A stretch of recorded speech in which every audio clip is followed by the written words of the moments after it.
तो इतनी कम उम्र के अंदर आपके माइंड में ये चीज़ कि भाई मुझे सीए की जो पॉलिटिकल जो सिस्टम है या जो सीए का एडमिनिस्ट्रेशन सिस्टम है उसमें जाना है। हम लोग सांसारिक जीवन में जी रहे हैं। पहले फंडामेंटल हमारा ये क्लियर होना जरूरी है कि भाई मैं सांसारिक जीवन में हूँ या मैं प्रचारक जीवन में हूँ। यदि आपका लाइफ का विजन क्लियर है तब तो कोई प्रॉब्लम ही नहीं। पॉलिटिकल पार्टीज का जो सिस्टम इंस्टीट्यूट के अंदर आ रहा है, ये मतलब मेरे पर्सपेक्टिव से मुझे लगता है कि नहीं होना चाहिए। हमारे इंस्टीट्यूट के अंदर कांग्रेस और बीजेपी का कोई फंडामेंटल एग्जिस्ट ही नहीं करता। आपके करियर में कोई ऐसा मोमेंट है जब आपको लगा कि रेस्पॉन्सिबिलिटी का प्रेशर बहुत ज़्यादा है? मुझे कभी फील नहीं हुआ कि बहुत रिस्पॉन्सिबिलिटीज आ गई, कैसे हैंडल करूंगा, क्या हैंडल करूंगा। जैसे आप चेयरमैन रहे हो तो उस दौरान एजुकेशन सिस्टम को अंदर से देखने का आपका एक्सपीरियंस कैसा रहा? हर व्यक्ति को कोशिश यह करनी चाहिए कि वो लीडरशिप पोजीशन पे आने का प्रयास करे। ये जो पब्लिक सर्विस कमेटी होती है, इस कमेटी का एग्जैक्टली काम क्या होता है? इंस्टीट्यूट को कैसे और मजबूती दे सकते हैं उसके लिए ये कमेटी काम करेंगे। एक सक्सेसफुल सीए स्टूडेंट में सबसे कॉमन क्वालिटी क्या होती है?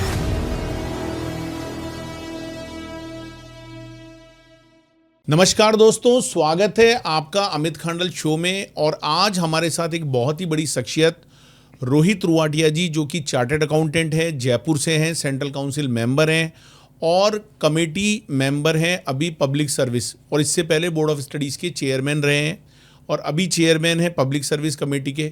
आज हम बहुत सारा डिस्कशन करने वाले हैं, बहुत सारे क्वेश्चंस को कवर करने वाले हैं। तो अगर आप एक सीए स्टूडेंट हैं या सीए करने की सोच रहे हैं या कॉमर्स से किसी भी तरह से आपका जुड़ाव है या आप आईसीआई के मेंबर हैं, किसी भी तरीके से स्टेक होल्डर हैं, तो दोस्तों आज का पॉडकास्ट आपके लिए बहुत ही ज़बरदस्त होने वाला है। हम एक एक क्वेश्चन को यहाँ पर कवर करेंगे, whether related to job, whether related to practice, whether related to your syllabus, studies, exam, सब कुछ आज के पॉडकास्ट में डिटेल में डिस्कस होने वाला है। तो दिल थाम कर बैठिएगा और एक एक चीज़ को बहुत डिटेल में सुनिएगा, आपको बहुत मज़ा आएगा। तो करते हैं शुरुआत रोहित भाई के साथ। सबसे पहले धन्यवाद सर, आपने यहाँ बुलाया मुझे और it's an opportunity for me to come here and discuss the views and it's my first podcast till now. मेरे बारे में, मैं डीडवाना ज़िले से आता हूँ और वर्तमान में जयपुर में हूँ। 2011 में मैंने चार्टर्ड अकाउंटेंसी मेरी कंप्लीट करी थी और उसके बाद से लगातार इंस्टीट्यूट में कार्यरत हूँ। 2012 से 2015 ब्रांच मैनेजमेंट कमेटी में रहा जयपुर ब्रांच में, 15 से 18 रीजनल काउंसिल मेंबर रहा, 21 to 24 फर्स्ट सेंट्रल काउंसिल और 24 से 28 अभी ये मेरा सेकंड टर्म काउंसिल में चल रहा है। और सभी फोरम के ऊपर youngest to be elected in the history of the institute रहा। उसके लिए मुझे हमेशा मेरे मेंबर्स का धन्यवाद रहता है कि और सपोर्ट रहता है। उन्होंने मुझ पे इतना ट्रस्ट किया कि ब्रांच में जब मुझे बहुत कम लोग जानते थे यहाँ तक पहुँचाया। So this is my brief introduction related to me. तो रोहित भाई, जैसे आपने बताया कि आप 2011 में आईसीएआई के मेंबर बने और आपने 2012 में ब्रांच इलेक्शन जो है उसमें आप as a committee member elect हुए। तो इतनी कम उम्र के अंदर आपके माइंड में ये चीज़ कि भाई मुझे सीए की जो पॉलिटिकल जो सिस्टम है या जो सीए का एडमिनिस्ट्रेशन सिस्टम है उसमें जाना है, क्योंकि मैं जहाँ तक समझता हूँ कि 2011 वाला जो ईरा था उसमें बहुत ही जो सीनियर मेंबर होते थे वो आईसीएआई की इलेक्शन प्रोसेस में जाते थे, और आज के समय में तो मैं देख रहा हूँ जो न्यू स्टूडेंट्स आ रहे हैं वो भी इलेक्शन के लिए तैयारी करते हैं और ये सब होता है। तो आपके माइंड में ये ऐसी चीज़ें 2011 के पहले से ही आ गई थी और आपने ये क्यों सोचा, आपके दिमाग में क्यों आया कि भाई मुझे आईसीएआई के पॉलिटिकल सिस्टम के अंदर जाना है? सो टू बी वेरी ऑनेस्ट, मैं 2006 में मैंने सीए में एंट्री करी। सीपीटी हुआ करता था उस समय, फर्स्ट बैच आया था और उसके बाद में मैंने आर्टिकलशिप ज्वाइन करी। मैं हमेशा कहता हूँ कि एक चार्टर्ड अकाउंटेंट सबसे ज़्यादा अपने आर्टिकलशिप में सीखता है और फॉर्चुनेटली मेरी आर्टिकलशिप प्रकाश शर्मा जी के अंडर हुई। अरे वाह। और मैंने प्रकाश शर्मा जी के पास काम किया और 1 साल मैंने सतीश गुप्ता जी के पास काम किया। अच्छा। तो इवेंचुअली मेरी आर्टिकलशिप में काम करने के दौरान मैंने मेरे प्रिंसिपल्स को देखा कि ये लोग इलेक्शन कंटेस्ट कर रहे हैं, ब्रांच का, रीजन का, सेंट्रल काउंसिल का। तो समहाउ मैं इंस्पायर हुआ उन लोगों को देख के, बिकॉज हम लोग उनको देखा, समझा कि अच्छा ये भी एक चीज़ है जिसके माध्यम से आप समाज में कंट्रीब्यूट कर सकते हो। राइट। सो अगर इसको मानेंगे तो फर्स्ट पॉइंट ऑफ कनेक्ट ये था। दूसरा पॉइंट ऑफ कनेक्ट अगर आप मैं ऑनेस्टली बताऊं तो न्यूज़पेपर में उस समय विजय Garg ji central council member हुआ करते थे, हम स्टूडेंट थे। टेन्योर तो बहुत लंबा रहा है। तो उस समय न्यूज़पेपर में वो आता था भाई अच्छा सीए के काउंसिल मेंबर है और ये योगदान कर रहे हैं भाई, एज ए स्टूडेंट जब देखते थे उनको। तो कहीं ना कहीं पे मैं ये मानता हूँ कि ये 3 लोगों की मेरे जीवन में कहीं ना कहीं प्रेरणा है, जिसके कारण मेरे को ये पता चला कि यहाँ इस चार्टर्ड अकाउंटेंट के माध्यम से, आईसीए के माध्यम से भी आप समाज में अच्छा कंट्रीब्यूट कर सकते हो। लेकिन उस सीनियर वाला जो एक एरा होता था उस समय कि भाई सीनियर मेंबर्स होने चाहिए, एक अगर कोई सीए का इलेक्शन कर रहा है तो वो थोड़ा एज में बड़ा होना चाहिए, उस उम्र में आपने एंट्री ली और आप मेंबर भी इलेक्ट हो गए, तो आपने कोई अलग पॉलिसी डेवलप की थी या कुछ अलग तरह की प्लानिंग की थी उस टाइम?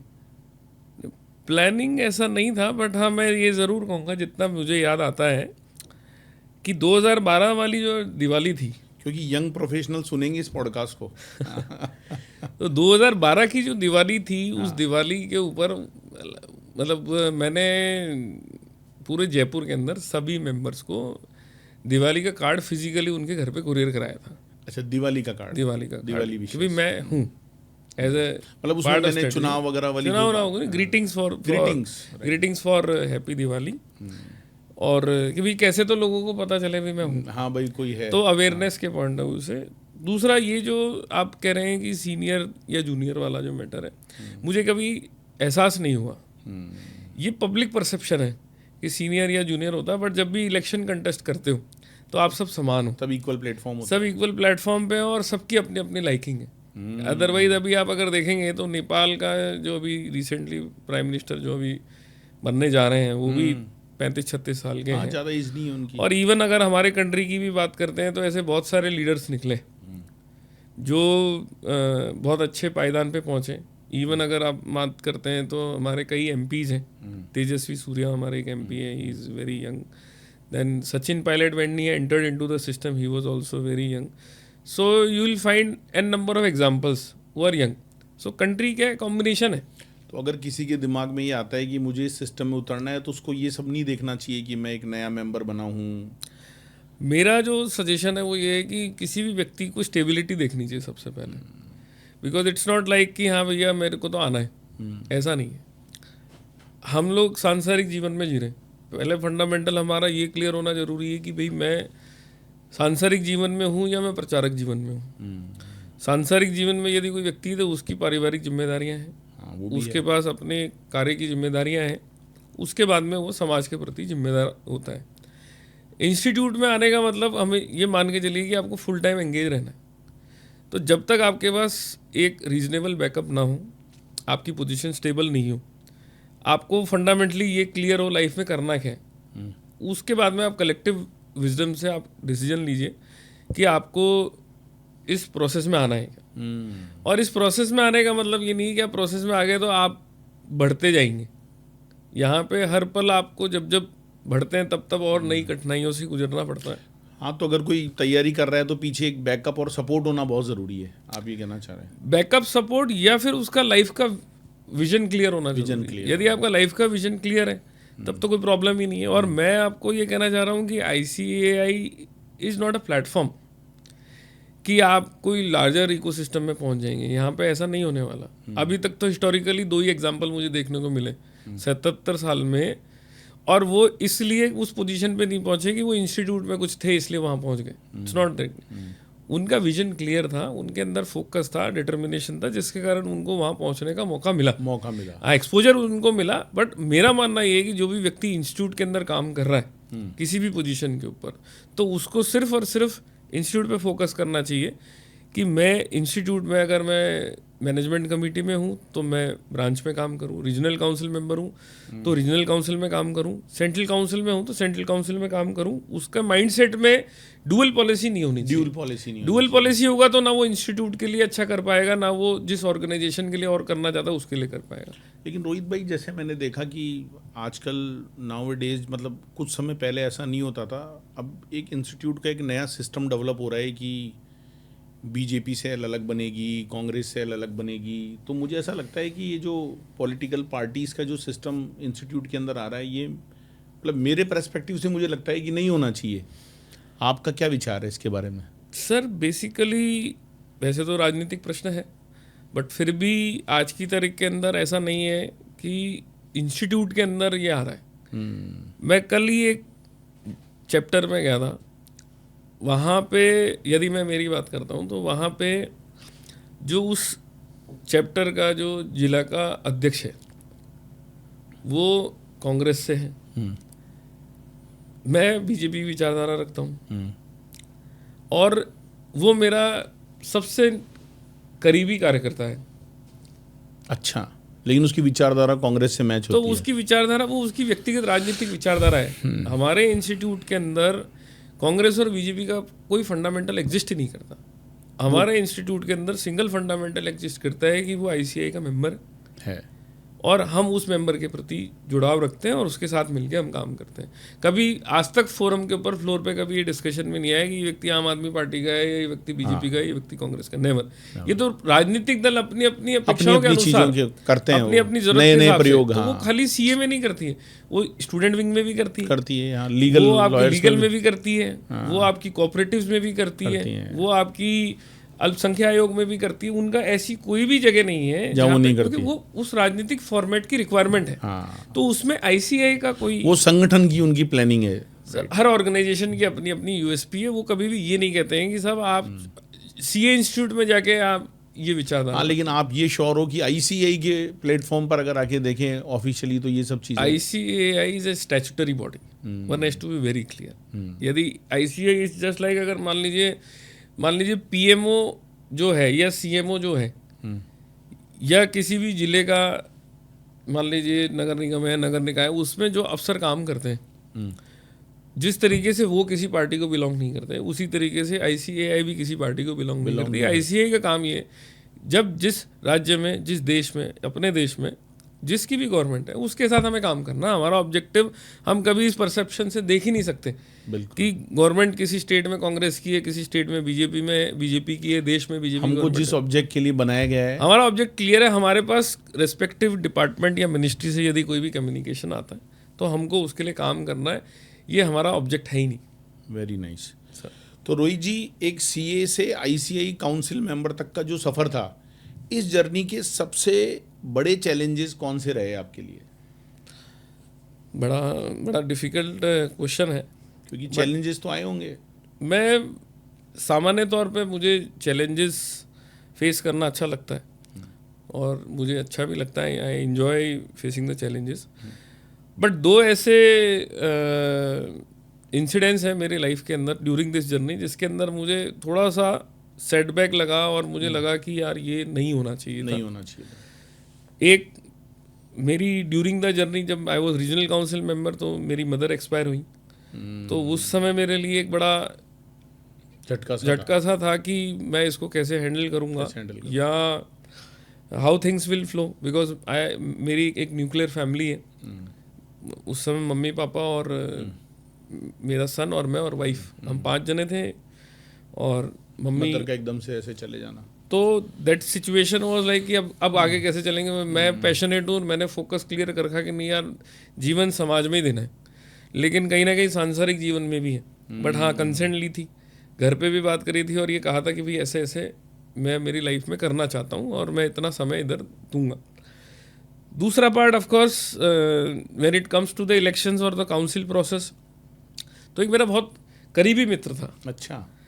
तो मैं, मतलब वो एक तरीके से मेरा हनुमान था।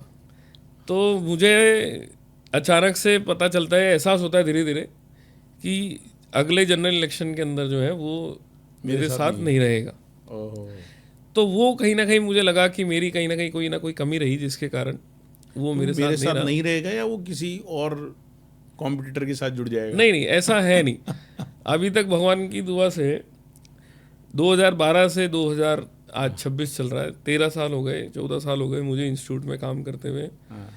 अभी तक ऐसा नहीं हुआ कि कोई व्यक्ति यदि मेरे साथ जुड़ा है तो शहर में आके कोई व्यक्ति ये कह दे कि साहब अब हम रोहित जी के साथ नहीं है क्योंकि हम किसी और के साथ हैं। ऐसा कभी नहीं हुआ। वो व्यक्ति मेरे साथ मतलब नहीं, या तो कहेगा मैं रोहित जी के साथ हूँ, या वो कहेगा कि रोहित जी मैं अभी समय के अभाव के कारण आपके साथ नहीं हूँ। नहीं।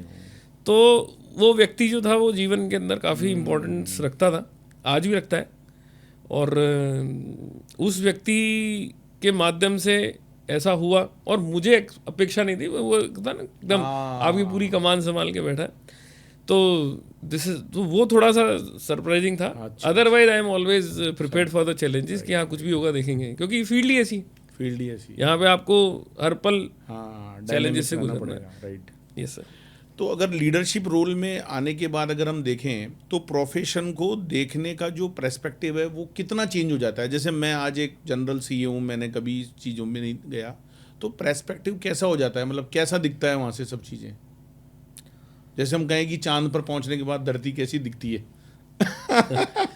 तो मैं आपको इसमें ये कहना चाहूँगा कि मेरा मानना ये है कि देश में हर व्यक्ति को, प्रोफेशन की बात नहीं करूँगा, हर व्यक्ति को कोशिश यह करनी चाहिए कि वो लीडरशिप पोजीशन पे आने का प्रयास करे। हर व्यक्ति को, चाहे वो उसकी कॉलोनी की समाज समिति हो, चाहे वो उसकी कॉन्स्टिट्यूएंसी की कोई सोशल ऑर्गेनाइजेशन हो, चाहे वो दशहरा मेला समिति हो, चाहे वो किसी और एनजीओ का पार्ट हो, चाहे वो किसी पॉलिटिकल पार्टी का अंग हो, चाहे वो किसी प्रोफेशनल बॉडी का पार्ट हो। जब आप किसी ऑर्गेनाइजेशन की लीडिंग पोजीशन पे पहुंचते हो, तब आपका नज़रिया पूरा का पूरा चेंज हो जाता है। तब आपको एक्चुअल में प्रोटोकॉल्स पता चलते हैं कि कौन सा काम किस व्यक्ति को कहने से होगा। जब तक आप उस पोजीशन पे नहीं पहुंचते तब तक आपको ये पता ही नहीं चल पाता कि मेरे को ये काम किस व्यक्ति को बोल के कराना है। तो एक तो वो पार्ट। दूसरा पार्ट ये कि हमको जब तक हम उस पोजीशन पे नहीं पहुंचते तब तक हमको ये लगता है कि ये सब खराब होते हैं। जब हम वहाँ पहुँचते तब हमें पता चलता है कि नहीं, खराब वो व्यक्ति नहीं है, खराब उस व्यवस्था को हैंडल करने की जो रिसोर्सेज हैं उनमें कमियाँ हैं। तो एक कोई भी चुना हुआ प्रतिनिधि जो है उसका कार्य ये होता है कि उस व्यवस्था को मजबूत बनाए और उस व्यवस्था के अंदर मेरे जो भी स्टेक होल्डर्स हैं उनको कम से कम प्रॉब्लम हो और वो ज़्यादा से ज़्यादा काम कर सकें। तो ओवरऑल मैं हर व्यक्ति को आग्रह करूँगा कि यदि आपने लीडरशिप पोजीशन नहीं प्राप्त करी है या लीडरशिप पोजीशन प्राप्त करने के लिए यदि प्रयास नहीं करें, तो मैं कहूँगा आपने लाइफ में बहुत इंपॉर्टेंट हिस्सा जो है वो मिस कर दिया। तो हर व्यक्ति को किसी न किसी प्रारूप स्वरूप के अंदर, क्योंकि कहता है मेरे क्या पड़ी है, मेरे पास समय नहीं है, मैं इन्वॉल्व नहीं होना चाहता। मैक्सिमम लोग यही बोलते हैं। ये वही लोग हैं जो सबसे ज़्यादा सिस्टम को क्रिटिसाइज करते हैं। इन लोग, मैं सबको आग्रह करूँगा कि आप एक बार करके देखो, एक इलेक्शन कंटेस्ट करके देखो। हारना या जीतना विषय नहीं है। आप इलेक्शन कंटेस्ट करते हो, उस प्रोसेस से गुजरो, तो आपको जो लाइफ का एक्सपीरियंस होगा, तो जब आदमी कभी अपनी डेथ बेड पे होगा ना और उसको उस समय बताया जाएगा कि तूने तेरी लाइफ का ऐसा इंसिडेंस मिस कर दिया, तो कहेगा यार मेरा जीवन व्यर्थ चले गया।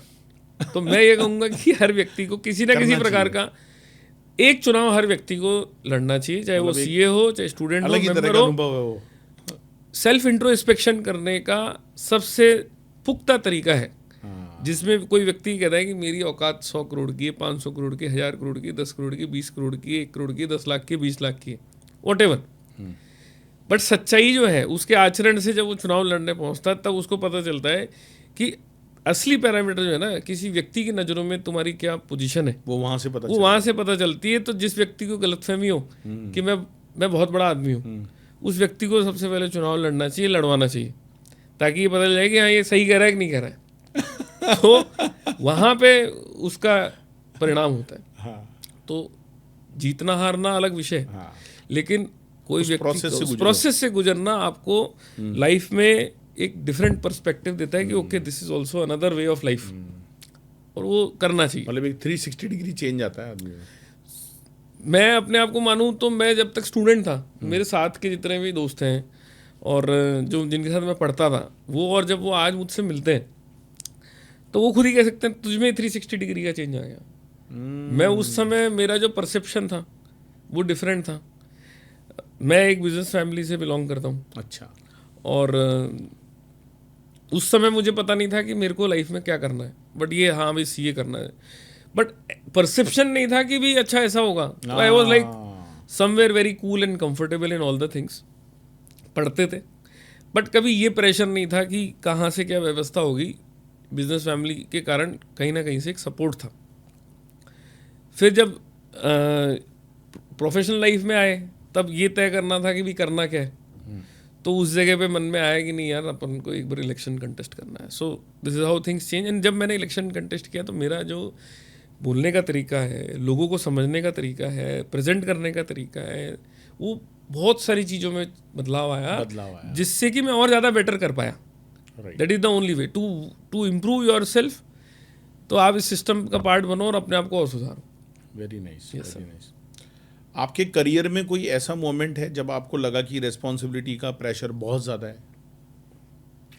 जैसे कभी आपने इलेक्शन में आप कंटेस्ट करे, जीते, फिर कोई चेयरमैन बन गए, कोई बड़ी पोस्ट आ गई, फिर आपको लगा कि यार घर की जिम्मेदारियां भी हैं, उधर समय नहीं दे पा रहे, ऐसा कोई? सर बेसिकली अगर आप मुझसे, मैं बड़ा ऑनेस्ट व्यू देता हूँ, मुझे कभी फील नहीं हुआ सर. नहीं हुआ फील कभी? मुझे कभी फील नहीं हुआ कि बहुत रिस्पॉन्सिबिलिटीज आ गई, कैसे हैंडल करूँगा, क्या हैंडल करूँगा. मुझे लगा भगवान ने मुझे वैसा ही बनाया कि खुश हूँ मैं. हाँ, मतलब मुझे कभी भी ये फील नहीं होता कि मैं प्रेशर में हूँ. अनकंफर्टेबल जोन आता है कई बार कि नहीं यार, अपेक्षा के अनुसार नहीं हो रहा. बट 1-2 मिनट से ज़्यादा प्रेशर नहीं रहा कभी कि क्या हो जाएगा. मतलब मैं बहुत प्रैक्टिकल हूँ और मैं दुनिया की हर बुरी से बुरी परिस्थिति के लिए प्रिपेयर्ड हूँ, तैयार हूँ मैं. हाँ, मुझे पता है नथिंग इज परमानेंट. एक दिन सब चीज़ खत्म होनी है. सब चीज़ खत्म होनी है. तो उस सब चीज़ के अंदर मैं तो कोई वैल्यू नहीं है. एक ही चीज़ चाहिए, परिवर्तन. हाँ, that is the most important thing. तो इसलिए मुझे कभी फील नहीं हुआ. पार्ट रहता है, ठीक है, ऐसा नहीं हुआ वैसा नहीं हुआ, बट कभी ये नहीं है कि भी रिस्पॉन्सिबिलिटी आ गई, इसको कैसे हैंडल है हमको. अच्छा, मैं तो उल्टा कहता हूँ, यदि ये प्रेशर ही नहीं है तो आप जी काहे के ले रहे हो. ये प्रेशर होगा तभी तो मजा आएगा लाइफ में, तब आपको लगेगा कि हाँ यार मैं कुछ करता हूँ. स्पिरिचुअल चीज़ों से भी जुड़े हुए हैं जैसे भाई? सर मेरी शुरुआत स्पिरिचुअलिटी में आर्ट ऑफ लिविंग से हुई थी. अरे वाह. और मैं गुरुजी का मैंने कोर्स किया, बेसिक कोर्स किया, एडवांस कोर्स किया, और उस समय कनेक्टेड था. उसके बाद में फिर सीए की लाइफ में आ गए. सो वहाँ से भी प्रेरणा मिली? हाँ, काफ़ी प्रेरणा मिली. मैं मतलब उनको हमेशा मेरे आदर्श मानता हूँ. और मतलब no words for him of course, but हाँ, मेरा मानना ये है कि yes, these powers exist and we all must believe. तो अपनी पूरी दिनचर्या में ऐसा कोई समय निकालते हो जिससे माइंड को एक रिलैक्स थेरेपी देना? कोई? मैं काम करता हूँ तभी रिलैक्स होता हूँ. ये एक्चुअल में मेडिटेशन नहीं, मेडिटेशन भी नहीं है. करना तो चाहिए. देखो, मैं सबको बोलूँगा कि ऐसा नहीं है कि मेरे जैसे बन जाओ, बट करना चाहिए. वो इजी करता है. लोग आपके जैसा. सर ये इसका कोई स्ट्रेट लाइन नहीं है. Straight line. एक मैं रील देख रहा था टीवी के ऊपर भी, हाँ.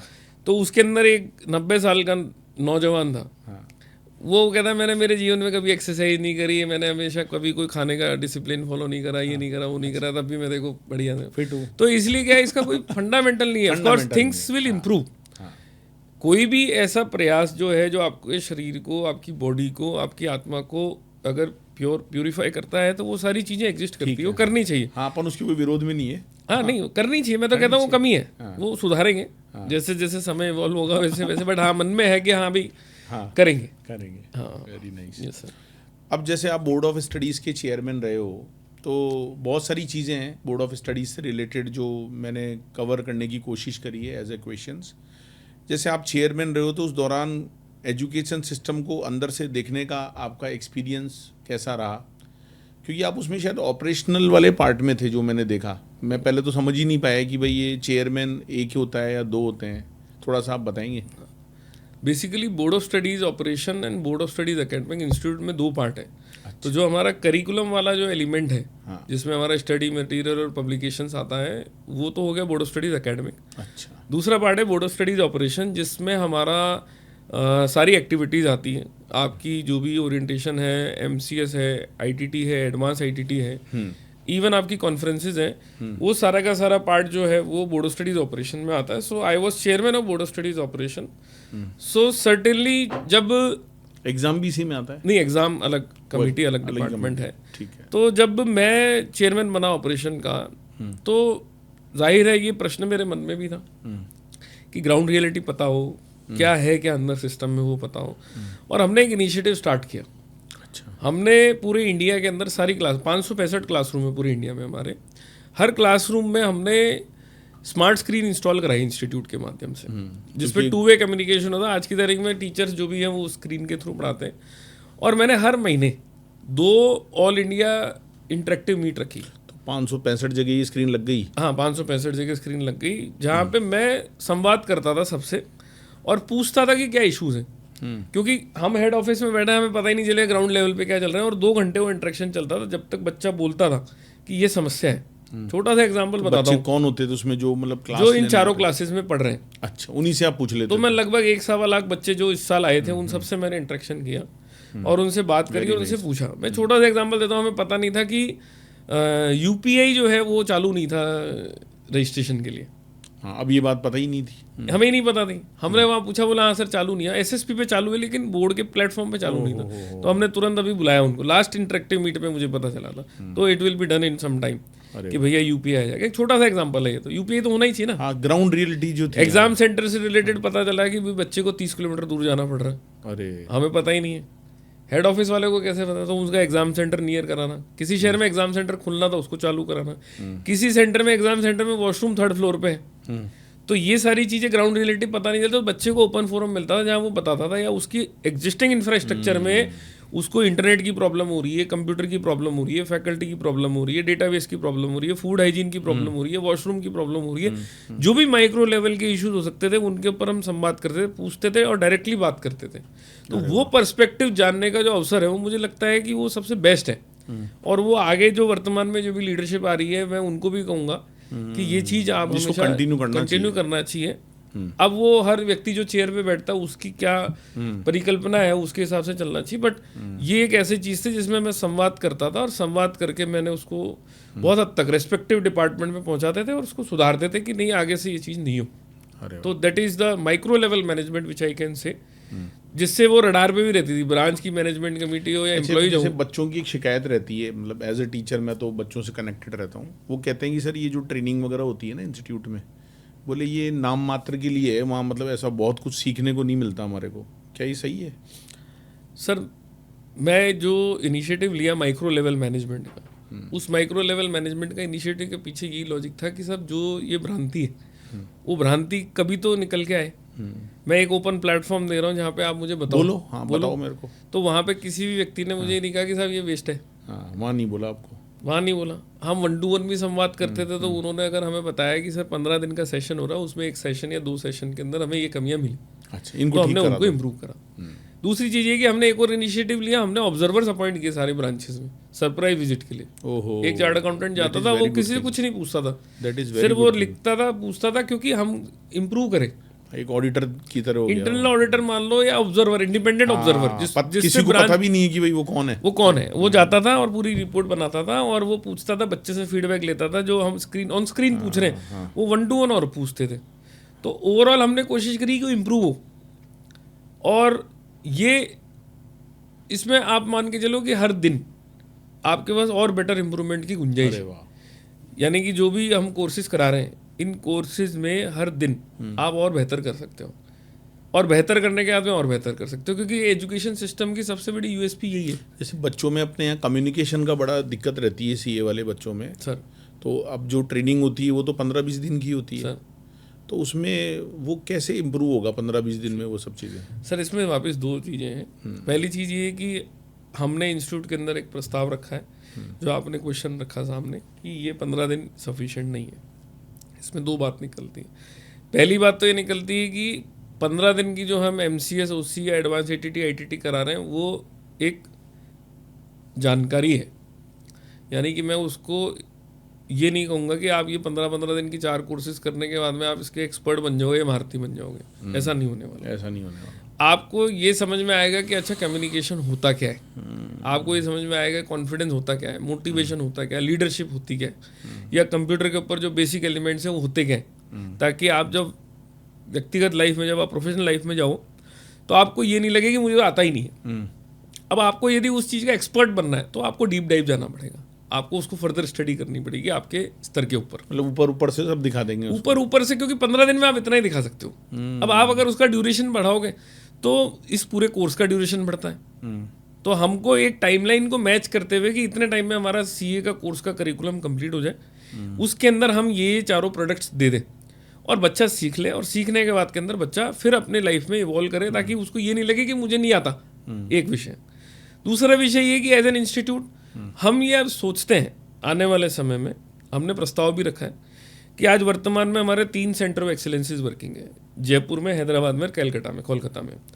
इंस्टीट्यूट का टारगेट ये है कि अगले 5 साल में हम 10 और सेंटर ऑफ एक्सीलेंस जो है कम से कम पूरे भारत में बनाए, और सारे कैंपसेस जो हैं वो IIT और IIM के कैंपसेस से बढ़िया और बेहतरीन कैंपस हो। और ये जो कम्युनिकेशन और ट्रेनिंग जो हो रही है, ITT की ट्रेनिंग हो रही है, ये सारी की सारी ट्रेनिंग्स जो है वो रेजिडेंशियल बेस शिफ्ट हो। ये इंस्टीट्यूट में विचार डेवलप हो रहे हैं, और मुझे लगता है आने वाले समय में इस पे काम भी होगा। बट गोइंग फॉरवर्ड यदि प्रोफेशन को इवॉल्व होना है तो कहीं ना कहीं पे जो एग्जामिनेशन सिस्टम के अलावा जो स्किल बेस्ड ट्रेनिंग है उसमें ये रेजिडेंशियल कैंपस बेस्ड ट्रेनिंग जो मिसिंग है वो कहीं ना कहीं आनी चाहिए, और उसके ऊपर हम काम भी कर रहे हैं। और यदि मेंबर्स और काउंसिल को और स्टूडेंट्स को, स्टेक होल्डर्स को, गवर्नमेंट को समझ में आता है कि नहीं, अगर इस प्रोफेशन के अंदर इस चीज़ को और इनकॉर्पोरेट करेंगे तो बच्चा और बेहतर निकलेगा और बेहतर समाज के अंदर काम करने योग्य होगा। तो इसके ऊपर काम चल रहा है। So let's see in time to come, will see. Very nice. Students का एग्ज़ाम प्रेशर और मेंटल स्ट्रेस को BOS लेवल पर कैसे एड्रेस किया जाता है, या कोई ऐसा रिफॉर्म एकेडमिक जो आप पर्सनली प्राउड फील करते हो कि भाई आपके टेन्योर में रहा? सर आपने दो चीज़ें पूछी सर। एक तो स्ट्रेस के लिए पूछा और कैसे हैंडल किया जाता है। तो सर हमारा एक डिस्टेंस लर्निंग एजुकेशन है, ICA है। क्योंकि अपना कैंपस बेस्ड प्रोग्राम नहीं है। सो इवेंचुअली हमारे 11 लाख स्टूडेंट्स हैं।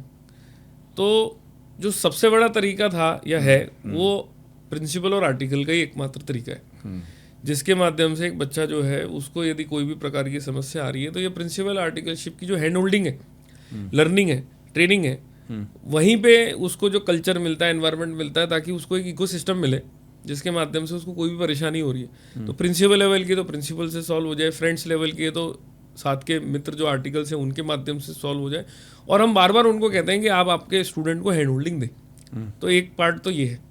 दूसरा पार्ट आता है कि आपने जो मुझसे पूछा कि ऐसा आपने कुछ करा जिसके लिए आपको प्राइड महसूस होता है, तो हमने सर 2 ऐसी एलिमेंट्स थे बोर्ड ऑफ स्टडीज़ ऑपरेशन में जो हमने इनिशिएट किए, जिसमें SAP हमने इंस्टीट्यूट से अप्रूव कराया। आने वाले समय में आपको SAP की ट्रेनिंग ब्रांचेस में सब बच्चों को मिलेगी। अभी मार्च में शुरू होने की उम्मीद थी, बट जो टेंडर निकला उसमें क्वालिफाई नहीं करी फॉर्म्स, जो भी एंटिटीज़ थी। दोबारा रीटेंडरिंग होगी, अप्रैल मई के महीने तक ये कंक्लूड होगा, बिकॉज 60 दिन का एक प्रोसेस होता है। उसके बाद में SAP जो है वो ब्रांचेस में पढ़ाना शुरू हो जाएंगी, बच्चों को भी पढ़ाएंगे, बच्चे हुए टाइम में मेंबर्स के लिए भी पढ़ाने की व्यवस्था होगी ताकि बच्चे SAP सीख सकें। सिमुलेशन बेस्ड ट्रेनिंग के ऊपर भी हमने काम किया, जिसके ऊपर उसकी भी टेंडरिंग निकलनी है, वो भी अप्रूव हो गया। तो ये 2 तो एकेडमिक पॉइंट ऑफ व्यू से हुए, और एक स्कॉलरशिप पे हमने काम किया। मैं मेरे व्यूवर्स को बताना चाहूँगा कि ICAI एकमात्र ऐसी ऑर्गेनाइजेशन है पूरी दुनिया में जो टोटल फीस से ज़्यादा स्कॉलरशिप के माध्यम से नीड बेस्ड स्टूडेंट्स को जितनी फीस ली है उससे ज़्यादा वो वापस कर देती है। आज की तारीख में क्राइटेरिया रोहित भाई need based? Sir need based के अंदर यदि family income up to 5 lakh rupees है तो उस केस में वो ऑनलाइन अप्लाई कर सकता है। किसी भी प्रैक्टिसिंग CS से उसको ऑनलाइन उसको OTP डाल के अप्रूव कराना होता है। एक चार्टर्ड अकाउंटेंट 5 एप्लीकेशन अप्रूव कर सकता है मैक्सिमम।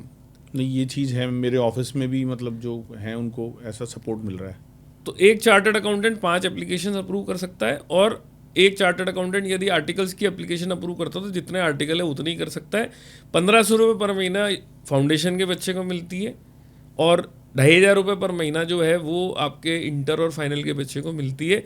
टोटल मिला के लगभग 90,000 से ज़्यादा की आपको स्कॉलरशिप मिलती है। ये है जनरल कैटेगरी जो नीड बेस्ड में है। इसके अलावा यदि वो रैंक होल्डर नीड बेस्ड है तो उसकी अमाउंट बढ़ जाती है। जैसे स्टाइफंड को लेकर बहुत क्वेश्चंस रेज होते हैं कि बच्चों का स्टाइफंड बहुत कम होता है।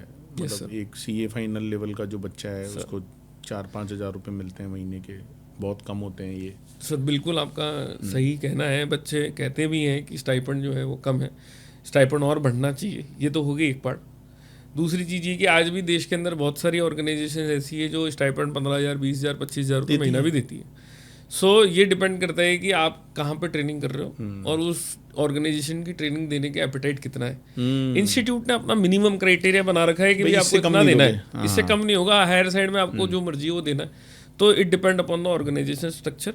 Somewhere we have to balance, because आज की तारीख में ट्रेनिंग करनी है उसको सीए फर्म में, और अगर सीए फर्म के अंदर एम्प्लॉयमेंट से ज़्यादा, यानी कि उसके बाद अगर बीकॉम से ज़्यादा अगर उसको स्टाइपेंड देना अगर उसने शुरू कर दिया, तो उसका सर्वाइवल भी कहीं ना कहीं पे स्टेक पे आता है। तो एक बैलेंस्ड अप्रोच है कि जिस सीए फर्म की कैपेसिटी ज़्यादा है देने की, वो ज़्यादा दे दो, वो ज़्यादा दे दो। जिसकी कैपेसिटी कम है वो मिनिमम इतना तो दे दो। सेकेंड चीज, stipend is not an salary. तो हम लोगों को इस चीज से बचना चाहिए। सभी स्टूडेंट्स स्कॉलरशिप भी दे रहे हो तो वो भी एक एड ऑन हो जाता है। सर स्कॉलरशिप तो नीड बेस्ड को दे रहे हैं। नीड बेस्ड, वो नीड बेस्ड का मतलब उसकी जरूरत है तो। लेकिन स्टाइपेंड जो है उसका मेहनताना है, but stipend is not salary. तो आप उसको सैलरी ना समझें, उसको आप ये समझें कि काम सीखने के पेटे जो है ऑर्गेनाइजेशन आपको कुछ पेमेंट दे रही है। अदरवाइज काम सीखने की भी कॉस्ट है। तो आप उल्टा चलो कि आप जो स्टाइपेंड मिल रहा है वो आपको एक तो विदाउट एनी कॉस्ट काम सीखने को मिल रहा है, और आप जब सीए बनने के बाद में आप बाहर निकलेंगे तो ये जो आपने वर्क एक्सपीरियंस गेन किया है वो आपको कहीं ना कहीं आपको वैल्यू ऐड करेगा। तो don't link stipend with salary. Of course stipend is less, but of course at the same time there are organisation which are paying higher stipend according to their need and requirement. Right. तो अभी जैसे रोहित भाई, training का जो tenure है उसको 3 साल से 2 साल किया गया, और सीए फाइनल में एक पेपर ऐड किया गया। दिस इज़ कि भाई जो पहले वाले 5 सब्जेक्ट हैं उनका एक मिक्स पेपर आएगा। इसको लेकर मेरे पास बहुत क्वेरी आती है बच्चों की कि सर वो पेपर बहुत ज़्यादा फेल करा रहा है। मतलब उसमें ऐसा भी है, कई लोग तो मेरे को ये बोलते हैं सर 5 साल पहले मैंने ग्रुप 1 किया था और बीच में नहीं कर पाया सीए फाइनल, अब मैं ग्रुप 2 कर रहा हूँ तो मैं वापस सारे सब्जेक्ट पढ़ूँ। सर इसमें बेसिकली जो कंसर्न है वो हमारी जानकारी में भी आया और हमने इसको एस्केलेट भी किया। तो इसके ऊपर वर्किंग चल रही है, लेकिन कंसेंसस व्यू जब तक नहीं बनता है काउंसिल का कि इस पे क्या करना है, तब तक इस पे कमेंट करना ठीक नहीं है। मेरे से पर्सनली अगर आप समझेंगे as an individual person, not as an institute, as a council member, तो हाँ मुझे भी कहीं ना कहीं ऐसा लगता है कि इसके ऊपर काम करना चाहिए। क्योंकि वो 5 पेपर जो दे चुका है उसका समावेश करके एक पेपर बनाया जा रहा है, तो वो कहीं ना कहीं पे उसकी डुअल टेस्टिंग हो रही है उस पर्टिकुलर जगह पे कि आपने इंडिविजुअली भी आप करो और कलेक्टिवली आप करो। तो कहीं ना कहीं पे उसकी क्वालिटी तो पेपर की बहुत अच्छी है, बट वो चैलेंज आ रहा है, तो वो उसकी या तो ओवरऑल स्ट्रेंथ चेक करने के लिए हो रहा है, बट उस पर रिसर्च एक्सरसाइज चल रही है कि whether we have to continue अब जो भी और whether we have to evolve. Right. So I can't comment right now, but we are seized of the matter. So let's see how under process है। Under process है कि बदलेगा या नहीं बदलेगा, वो उसका डिसीजन होना अंडर प्रोसेस है। और ये जो ट्रेनिंग 2 साल हुई है वो सर वर्तमान में तो 2 साल है। अब हर 5 साल में क्रेट रिवाइज होता है सर। अच्छा। 2023 में क्रेट आया था, 2028 में दोबारा क्रेट आना है, तो 26 में मेरे हिसाब से नई क्रेट की वर्किंग शुरू हो जाएगी। जो 28 में क्या बदलाव आने हैं उसके लिए मुझे लगता है इस साल इंस्टीट्यूट में शुरू हो जाएगी। अच्छा, ये कोई अपना एक टेन्योर सिस्टम बना हुआ है क्या? पहले हर 10 साल में कोर्स रिवाइज होता था, अब बदलते हुए समय के अनुसार हर 5 साल में कोर्स रिवाइज होता है। कोर्स रिवाइज करने की जो मियाद है उसमें लगभग 2 साल लग जाते हैं इस एक्सरसाइज के अंदर। तो 28 में यदि मुझे रिवाइज करना है तो 26 में बनाना पड़ेगा। राइट। ऐसा मुझे समझ में आता है। बनने के बाद में पता चलेगा कि हाँ भी नई क्रेट की एक्सरसाइज शुरू हो गई, लाइक दैट। ठीक है। अगर हम थोड़ा पब्लिक सर्विस कमेटी की बात करें, क्योंकि अभी आप प्रेजेंट में पब्लिक सर्विस कमेटी के चेयरमैन हैं, और पहले तो आप ये बताएं रोहित भाई कि ये जो पब्लिक सर्विस कमेटी होती है, इस कमेटी का एग्जैक्टली काम क्या होता है? सर पब्लिक सर्विस कमेटी, पहले इस कमेटी का नाम सीमैप्स था, committee for members in entrepreneurship and public service. अभी इस साल प्रेसिडेंट सर ने इस कमेटी का नाम चेंज करके members in public service committee करा। अच्छा, जो जॉब में है उन लोगों के लिए? नहीं, जो भी पब्लिक सर्वेंट है, यानी कि आईएएस, आईपीएस, आईआरएस, जुडिशियल और मे बी जजेस और आईआरएस, आईसीओएस और similar, including any member of our institute who is on the regulatory post, NFRA में है, आरबीआई में है, सीबीआई में है, ईडी में है, और कोई इलेक्टेड मेंबर है, इलेक्टेड मेंबर है, तो जो भी वो, तो ऐसे कुल मिला के अभी भारत में करीब 620 के आसपास हमने मेंबर्स आइडेंटिफाई करें। तो हम लोग उनके लिए, उनके साथ मिलके इंस्टीट्यूट को कैसे और मजबूती दे सकते हैं, उसके लिए ये कमेटी काम करती है। वर्तमान में अभी मैं 21 तारीख को हमारा प्रोग्राम हो रहा है एक, जिसके अंदर हम aspirant chartered accountant aspirant for UPSC के लिए हम लोग प्रोग्राम कर रहे हैं, और मेरा इस साल का टारगेट है कि हम कम से कम 10,000 मेंबर्स को एनकरेज करें कि आप यूपीएससी के लिए तैयारी करो। अच्छा, मतलब जो नए सीए बने हैं अभी, जो नए सीए बने हैं जिनको हम पब्लिक सर्विस के प्रति हम लोग जागरूक करना चाहते हैं, उनके लिए फाइनेंशियल अवार्ड स्कीम भी लेके आना चाहते हैं, उनको हम मेंटरशिप एंड हैंड होल्डिंग भी देना चाहते हैं, इंक्लूडिंग हम लोग आने वाले समय में जो भी पब्लिक सर्विस के जो ट्रेनिंग इंस्टीट्यूशंस हैं, चाहे वो एनईडीटी है, चाहे वो लबासना है, चाहे वो आपका नासिन है फरीदाबाद है, शिमला में अकाउंट्स एंड ऑडिट डिपार्टमेंट है, या पुलिस एकेडमी है, इन सब जगह पे हम लोगों की बात शुरू हो चुकी है। हम लोग यहाँ पे आईसीआई के माध्यम से सभी ऑफिसर्स को इनके वर्टिकल्स की ट्रेनिंग देके, इनको एक हैंड होल्डिंग देके, इनको पब्लिकेशंस देके। तो कमेटी का जो मेन विजन है वो क्या है? चार्टर्ड अकाउंटेंट्स को पब्लिक एडमिनिस्ट्रेशन और गवर्नेंस में कैसे एम्पावर करना है? सर बेसिकली पहली चीज़ तो ये है कि आज की तारीख में एक देश को चलाने के लिए दो प्रकार की व्यवस्था की आवश्यकता है। We run a parallel machinery. एक इलेक्टेड मेंबर होता है, इलेक्टेड जो भी सिटीजन है वो हो गया, दूसरा ब्यूरोक्रेट हो गया। तो ये दोनों हैंड ऑन हैंड होते हैं। चार्टर्ड अकाउंटेंट की गवर्नेंस की स्किल, एडमिनिस्ट्रेटिव स्किल जो उसने लर्निंग ली है उसके अंदर काफ़ी बेहतर होती है। हमें लगता है कि अगर देश के अंदर चार्टर्ड अकाउंटेंट्स को यूपीएससी में अगर ज़्यादा मौका मिले और हर डिपार्टमेंट में, हर एरिया में यदि एक एक चार्टर्ड अकाउंटेंट भी प्लेस्ड हो, तो उसमें एक तो उस डिपार्टमेंट की एफिशिएंसी में कहीं ना कहीं एक नया अंडरस्टैंडिंग देखने को मिलेगी, उसका अलग परसेप्शन है, तो देश के लिए वो भी एक पार्ट होना चाहिए। दूसरा पार्ट ये आता है कि आईसीएआई का मेंबर यदि हर डिपार्टमेंट में होता है तो कहीं ना कहीं इंस्टीट्यूट की भी वो ब्रांड बिल्डिंग जो चाहिए, जो होनी चाहिए, वो हमको मिलती है, क्योंकि मेरा नेटवर्क स्प्रेड हो गया कि हाँ मेरा मेंबर हर जगह है। तो मेरा मानना ये है कि मेरा मेंबर मिनिस्टर भी होना चाहिए। एग्जाम्पल अगर आज एक चार्टर्ड अकाउंटेंट की बात करते हैं तो जब अगर पॉलिटिक्स की बात करते हैं तो हम लोगों को पीयूष गोयल जी भी देखने को मिलते हैं। हम लोग अगर किसी कॉर्पोरेट की बात करते हैं तो हमें राकेश झुंझुनवाला भी देखने को मिलते हैं। हमें अगर मीडिया टीवी एडिटर की बात करते हैं तो हमें अनिल सिंह जी भी देखने को मिलते हैं। हमारे को यदि टीवी एक्टर प्रोड्यूसर की बात करते हैं तो शेखर कपूर भी देखने को मिलते हैं। हमारे को अब अगर आईएएस आईपीएस की बात करते हैं तो आज की तारीख के अंदर आप अगर राजस्थान की बात करते हैं तो मेरे बैच के चार्टर्ड अकाउंटेंट है और काफ़ी इंटेलिजेंट पर्सन मृदुल कच्छावा जी, जो कि आज की तारीख में आईपीएस ऑफिसर हैं।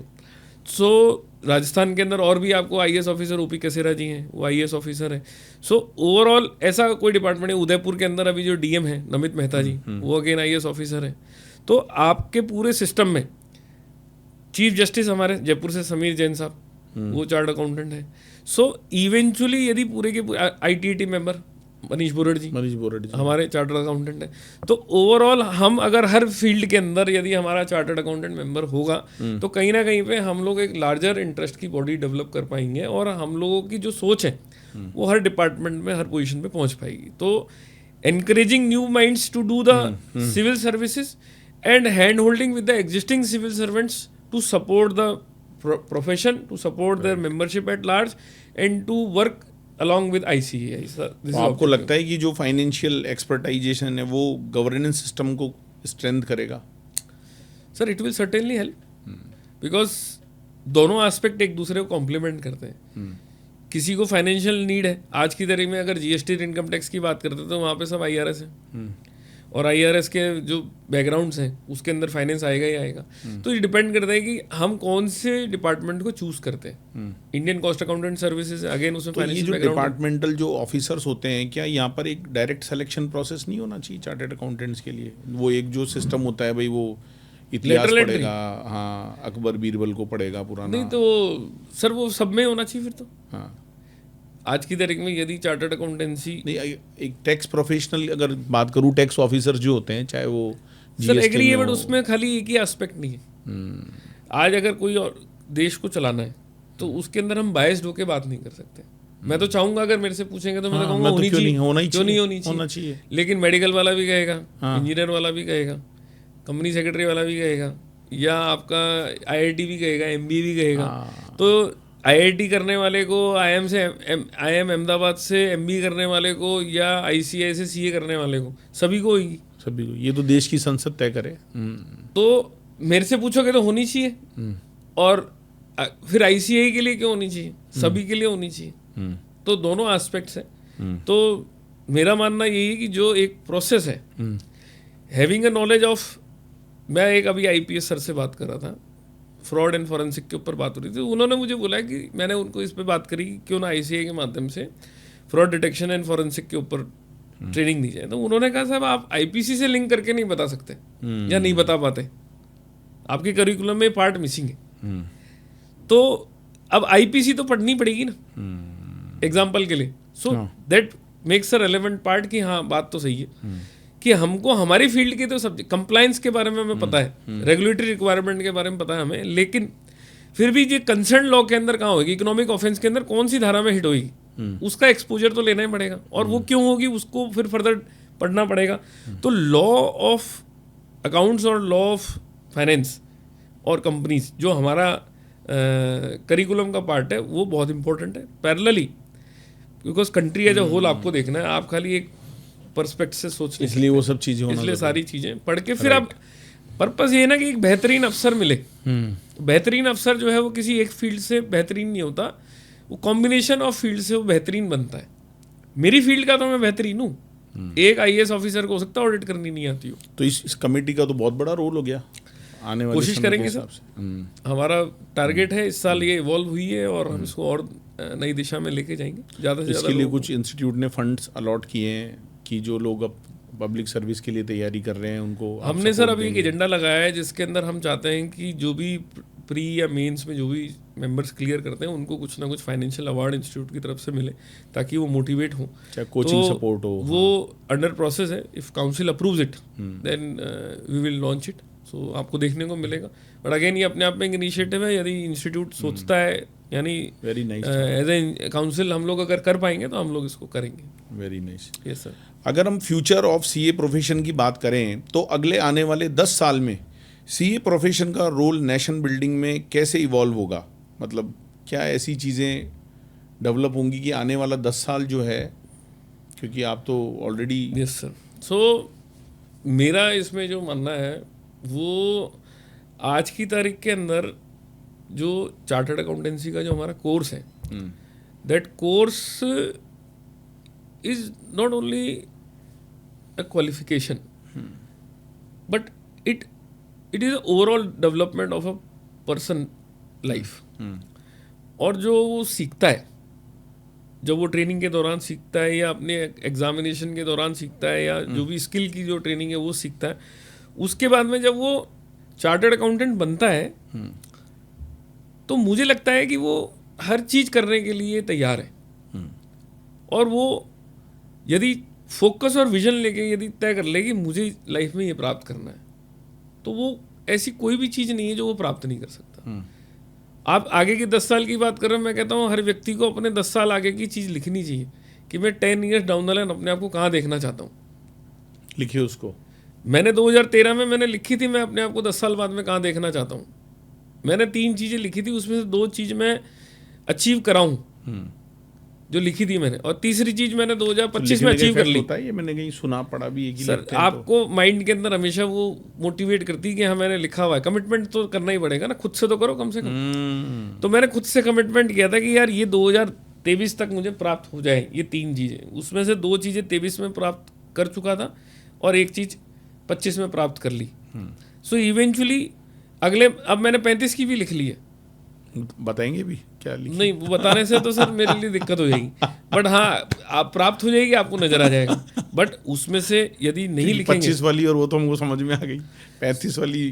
तो इवेंचुअली आप एक्सपेक्ट कर सकते हो कि भी अगर 13 वाले व्यक्ति ने 23 में क्या सोचा होगा और 25 वाले व्यक्ति ने 35 में क्या सोच सकता है, तो उसके हिसाब से। बट कमिटमेंट तो करना ही पड़ेगा। कमिटमेंट तो करना। सो मैं ये मानता हूँ कि जो भी मैंने अचीव किया लाइफ में आज तक, वो अगर मैं चार्टर्ड अकाउंटेंट नहीं होता तो मुझे नहीं लगता कि वो संभव था। अरे किसी भी बहुत बड़ी बात बोली आपने। सो यदि मुझ जैसे व्यक्ति को, जो मैं मानता हूँ I was an average student, मेरी 10th क्लास में 74.8% आई थी, 12th क्लास के अंदर मेरी 75.2% आई थी, और मैंने सीए क्लियर किया और फर्स्ट अटेम्प्ट के अंदर मैंने क्लियर करा सीपीटी इंटर फाइनल।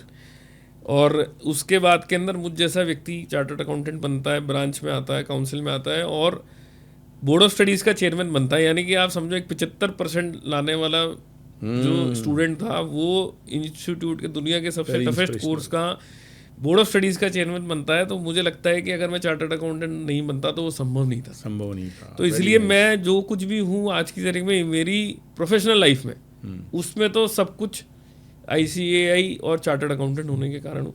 तो ये 10 साल में जब मुझ जैसे व्यक्ति के माध्यम से अचीव होता, तो मुझे लगता है हर व्यक्ति फोकस और विजन अगर क्लियर कर ले तो वो 100% अचीव करेगा उस चीज़ को। अरे वाह। AI और ऑटोमेशन का एरा चार्टर्ड अकाउंटेंट्स को कौन सी न्यू स्किल डेवलप करने चाहिए?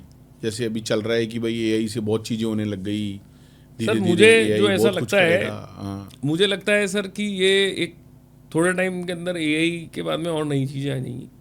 AI नॉर्मल हो जाएगा। AI नॉर्मल हो चुका, हम लोग जैसे लेट है। किसी जमाने में कंप्यूटर आया था तब हम भी लोग ऐसे ही लेट होता हैं। था। हाँ। ये तो जितना जल्दी अपन सीखेंगे, अब तो एजेंटिक के ऊपर बात हो रही है, क्लाउड कंप्यूटिंग के ऊपर बात हो रही है। हो सकता है कि आप एक समय में बैठे बैठे दूसरी जगह कैसे पहुंच जाते हो, हाँ, उस पे बात ये होने भी, इस लग पे भी जाएगी। बात होएंगी। या आपके ऊपर बहुत सारी ऐसी चीज़ें हैं जिनके ऊपर इवॉल्व होंगी चीज़ें। तो science is doing at next level. और नॉट ओनली AI बट मैं मेरे मेंबर्स और मेरे स्टूडेंट्स को कहूँगा कि आप इवॉल्व हो, आप अपने आप को बदलो। बिकॉज बदलो नहीं, समय तुमको कोर्स बदल जो है देगा। ना, वो उसकी क्या USP है, कभी किसी ने जानने की कोशिश करी या नहीं करी? देखो मेरी नज़र में तो रोहित भाई CA एक ऐसा कोर्स है कि ये आदमी की जीवन को बदल देता है। मतलब उसका जो सोचने का नजरिया है, मैं मेहनत USP है। बता रहा हूँ। हाँ। CA की कोर्स की USP ये है कि CA करने वाले बच्चे को ये कोर्स पढ़ना सिखाता है। और प्रेशर हैंडल करना सिखाता है। और जब आदमी पढ़ना सीखता है तो वो जब भी कोई चीज़ इवॉल्व होती है उसको फट से कैच कर लेता है। कैच कर लेता है। यदि मेरे को पढ़ना ही नहीं आता, जब मैंने पढ़ा था उस समय कंपनीज एक्ट अलग था, वैट अलग चलता था, इनकम टैक्स अलग था। अब तीनों नए आ गए, लेकिन तीनों पढ़ने हैं और तीनों पढ़ के सर्विसेज दे रहे हैं। So that is the CA। वो एक बार सिखा दिया इंस्टीट्यूट। इंजीनियरिंग कभी चेंज नहीं होती है। मैथमेटिक्स 2/2 चेंज नहीं होगा, 2 × 2 चेंज नहीं होगा। साइन थीटा कॉस थीटा वही वो रहेगा। सब सेम रहेगा। वो जो आपने बचपन में 6ठी 7वीं 8वीं पढ़ा है वही आप मरते दम तक वही कैलकुलेशन चलेगी। लेकिन CA कोर्स एक ऐसा कोर्स है जिसमें आपके सारे सब्जेक्ट्स चेंज हो जाते हैं, सारे एक्ट चेंज हो जाते हैं हर 10 साल के अंदर। और हम जब करते हैं तो हम ये सीखते हैं और हम डिलीवर करते। तो ये कहना चाहता हूँ कि आप इवॉल्व होइए, और जो इवॉल्व होगा वो ज़्यादा बेटर डिलीवर कर पाएगा। रोहित भाई मेरे दिमाग में कई बार ये चीज़ आती है कि जो बच्चा 9th-10th में है स्कूल में, उसको ये पता होता है कि मैथ्स क्या है, इंग्लिश क्या है, हिंदी क्या है, साइंस क्या है, उसको ये नहीं पता अकाउंट्स क्या है। सही बात है। तो सर ये जोन है, दुर्भाग्य सा है। नहीं दुर्भाग्य नहीं है, ये जोन है। ये मेरे से आप पूछते हो तो मुझे कहीं कॉन्स्पिरेसी लगती है, यदि मुझे ऐसा लगता है, बिकॉज मैं ग्लोबल स्टडीज भी करता हूँ। यानी कि ग्लोबल स्टडी का मतलब मैं ग्लोबली क्या चल रहा है उसकी स्टडी करता हूँ।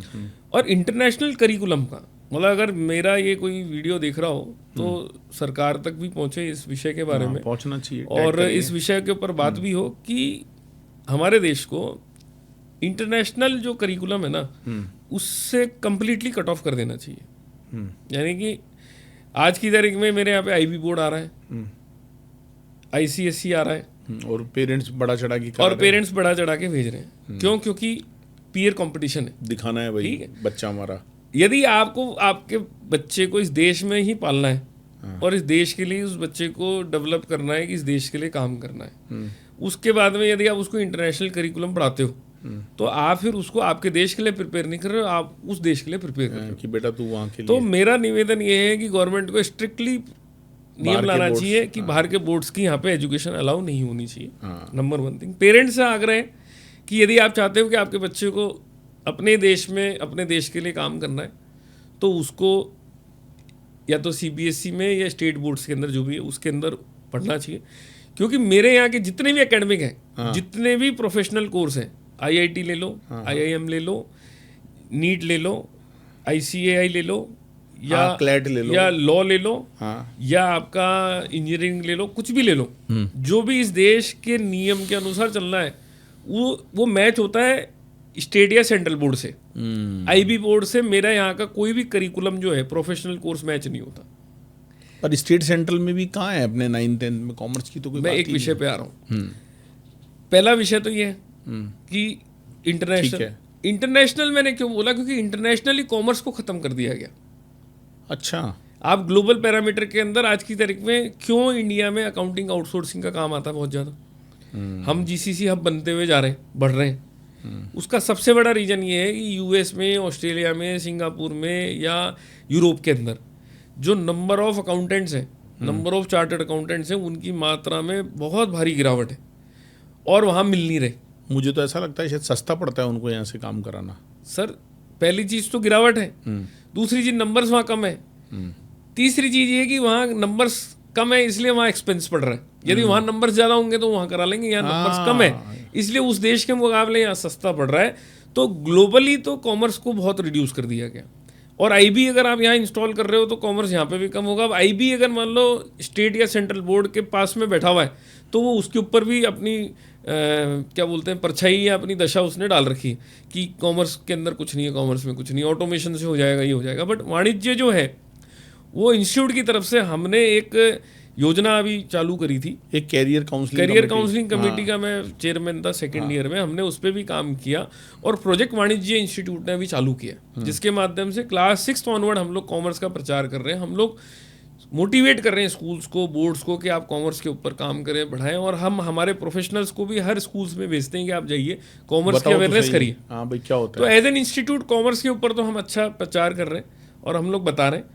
और मैं इंस्टीट्यूट के माध्यम से हमने गिनीज वर्ल्ड रिकॉर्ड भी बनाया, largest career counselling session on commerce, जिसके ऊपर हमने ये अचीव किया कि ग्लोबल लेवल पे भी हम आवाज़ पहुंचा सके कि अकाउंटिंग लेसन हमने दिया एक छत के नीचे हाईएस्ट नंबर ऑफ स्टूडेंट्स कि बच्चों को एक ऑप्शन ये भी नजर आवे कि यार ये भी कोई चीज़ होती है। Yes sir, very nice. तो रोहित भाई ये सब चीज़ें हमने डिस्कस करी। अगर मैं थोड़ा सा एजुकेशन पर बात कर लेता हूँ फिर हम इसको सम अप करेंगे। एक सक्सेसफुल सीए स्टूडेंट में सबसे कॉमन क्वालिटी क्या होती है? सबसे कॉमन क्वालिटी या एक सक्सेसफुल सीए, एक सीए को कैसे सक्सेसफुल बनाया जा सकता है इसको मैं सेम आर्टिकुलेट कर सकता हूँ। मेरा मानना यह है कि देश में, दुनिया में ऐसा कोई भी चार्टर्ड अकाउंटेंट नहीं होगा जिसको आप बोलेंगे कि एम्प्लॉयमेंट नहीं है। नंबर 1 थिंग, हर चार्टर्ड अकाउंटेंट को एम्प्लॉयमेंट अपॉर्चुनिटी है। इवन जो सीए नहीं बना उसको भी है, उसको भी है।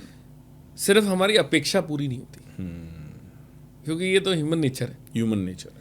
शहर मेरी पसंद का नहीं मिलेगा, या कंपनी मेरे पसंद की नहीं मिलेगी, या जॉब प्रोफाइल मेरी पसंद की नहीं मिलेगी, या सैलरी मेरे पसंद की नहीं मिलेगी। ये बेसिक पैरामीटर्स हैं। तो जॉब का मतलब यही है कि ना तो आपको शहर आपके पसंद का मिलेगा, ना प्रोफाइल आपके पसंद की नहीं मिलेगी, ना आपको सैलरी आपकी पसंद की मिलेगी, ना आपको आपकी डेजिग्नेशन आपकी पसंद की मिलेगी डे 1 पे। बट ये भी इवॉल्व होती है। यदि आप कंसिस्टेंटली अगर किसी चीज़ को फॉलो करोगे तो एक समय के बाद में सब चीज़ें, शहर भी आपकी पसंद का होगा, सैलरी भी आपकी पसंद की होगी, पोजीशन भी आपकी पसंद की होगी, प्रोफाइल भी आपकी पसंद की होगी। बहुत बढ़िया। बट इम्पोर्टेंट क्या है कि हमारे मन में सब्र होना जरूरी है। एक बात तो होगी कि एक सीए सक्सेसफुल होगा ही होगा, ठीक है, एक तो मैटर खत्म हो गया। दूसरा आता है कि उसमें क्या क्वालिटी होगी। तो सुपर सक्सेसफुल लोगों की बात करूंगा मैं। सुपर सक्सेसफुल लोग वो होते हैं जिन्होंने रिलीजियसली अपनी आर्टिकलशिप करी है। अच्छा, मैं हमेशा हर चार्टर्ड अकाउंटेंट को ये मैसेज देता हूँ, स्टूडेंट को मैसेज देता हूँ कि अपने प्रिंसिपल को भगवान मानो, क्योंकि वो आपको सिखा रहा है। और जब तक आपने ढंग से काम नहीं सीखा, महाभारत के युद्ध के अंदर भी कौरव और पांडवों में से पांडवों ने भी उसी गुरु से शिक्षा ली थी और जो दूसरा कौरवों ने भी उसी शिक्षक से शिक्षा ली थी। बट ज़्यादा फोकस से, विजन से, रिलीजियसली दिल से लगाव रखते हुए पांडवों ने करी। अंत में जो परिणाम हुआ वो भी हमें देखने को मिला। और लाइफ में भी यही परिणाम होना है। हर ऑफिस में, चाहे बड़े से बड़े चाहे छोटे से छोटे, उसने बहुत सीए आर्टिकल्स ट्रेन किए, बट फिर भी हर सक्सेसफुल सीए का और सुपर सक्सेसफुल सीए का और सुपर से सुपर सक्सेसफुल सीए का जो कि स्टेपिंग है वो डिफरेंट है। सो आपने किस तरीके से फोकस करके आर्टिकलशिप करी है, that is the only key to your success, super success और सुपर सुपर सक्सेस। सब कुछ उस पर डिपेंड, सब कुछ उस पर डिपेंड करता है, कुछ नहीं है बाकी। अच्छा, स्टूडेंट्स में एक परसेप्शन रहता है कि पास परसेंटेज आर्टिफिशियली कंट्रोल किया जाता है, क्या इसमें कोई सच्चाई है? 0% सच्चाई है। जो रिजल्ट आता है वही रिजल्ट आता है। एग्जैक्ट ना बढ़ाया जाता है ना कम किया जाता है। कम नहीं किया जाता, बढ़ाया जरूर। बढ़ाए जाने पे मैं कुछ नहीं बोलना चाहता। कम नहीं किया जाता। कम नहीं किया जाता। राइट। आज कल सीए स्टूडेंट्स कहते हैं कि आईसीएई उनकी कंसर्न को सीरियसली नहीं सुनता। क्या इंस्टीट्यूट और स्टूडेंट्स के बीच ट्रस्ट गैप बढ़ रहा है? मेरे पास, मैं राउंड द क्लॉक 24 आवर्स, कभी भी मेरे पास कोई मेल आता है, कोई व्हाट्सएप आता है, सोशल मीडिया पे कोई कमेंट आता है, लाइक पोस्ट कमेंट कुछ भी आता है, मैं सीन होता हूँ, जवाब देता हूँ, एस्केलेट करता हूँ। हम वहाँ पे भी रेस करते हैं इस चीज़ को कि वहाँ पे भी रेज हो। ओवरऑल ये चीज़ जब से एसएसपी पोर्टल आया है, जब से टेक्नोलॉजी आई है, तब से ये चीज़ और इम्प्रूव हुई। बट फिर भी क्या होता है कि कुछ चीज़ें ऐसी होती है जिसके अंदर स्टूडेंट को लगता है कि उसके साथ गलत हो गया, और उसका यदि एक बार जवाब दे भी दिया तो भी अगर स्टूडेंट अगर नहीं संतुष्ट हुआ तो उसको फिर दोबारा से जवाब देने की पोजीशन हो सकता है इंस्टीट्यूट की नहीं बनती हो, तो उस जगह पे कई बार स्टूडेंट फील करता है। बट ओवरऑल मुझे लगता है आउट ऑफ 11 लाख स्टूडेंट, मुझे लगता है 99% स्टूडेंट्स सेटिस्फाइड है in terms of addressing their query. 1% students जो इंस्टीट्यूट का रिस्पॉन्स आया हो सकता है उससे सेटिस्फाइड नहीं हो, बट इवॉल्व हो जाती है, बिकॉज 100% परफेक्शन तो किसी भी जगह नहीं। लेकिन आप जैसा कह रहे हैं कि आईसीएई का मटेरियल भी बहुत अच्छा है, क्लासरूम में सिस्टम भी बहुत इफेक्टिव है, तो फिर बच्चे कोचिंग्स पर इतना डिपेंड क्यों है? ये बच्चे की पर्सनल चॉइस है। इंस्टीट्यूट कभी नहीं कहता आप कोचिंग करो, इंस्टीट्यूट का तो खुद का ऑनलाइन फ्री का पोर्टल है जहाँ पे आप पढ़ सकते हो।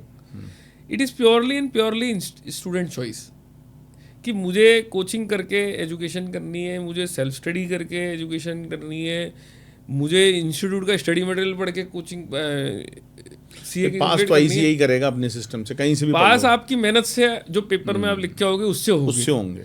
सो इंस्टीट्यूट ना कभी कहता है कि कोचिंग करो, ना इंस्टीट्यूट कहता है कि कोचिंग मत करो। ये आपका व्यक्तिगत आचरण है, दिस इज पर्सनल चॉइस।